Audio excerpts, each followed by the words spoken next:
अस्सलाम वालेकुम वीरो, क्या हाल ठीक ठाक हो। मैं थोड़ा वीर साकब महर यूट्यूब चैनल साझा पंजाब देख दियाँ अखां सुनते कन्ना साकब महर दा सलाम पहुँचे। दोस्तों के जिदा ना तुसी सांझे पंजाब नूं बहुत लाइक किया, सबसक्राइब भी किया, तो जिन्होंने दोस्तों ने नहीं किया वो भी लाइक तो सबसक्राइब कर दिओ।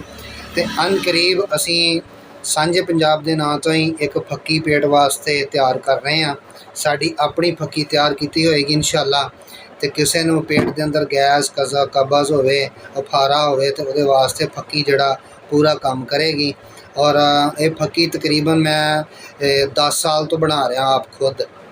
तो लेकिन यह है कि नैट के उत्ते कभी शो नहीं किया, तो अज मेरा दिल किया कि इनू फक्की जी वीडियो ना रिटेल के नाल असीं इंशाअल्लाह वो भी पावांगे, बकायदा फक्की भी तुहानूं उहदे विच दिखावांगे इंशाअल्लाह। हाँ जी, साडे चैनल नूं सबसक्राइब करो, तो लाइक करो, फॉलो करो, शेयर करो।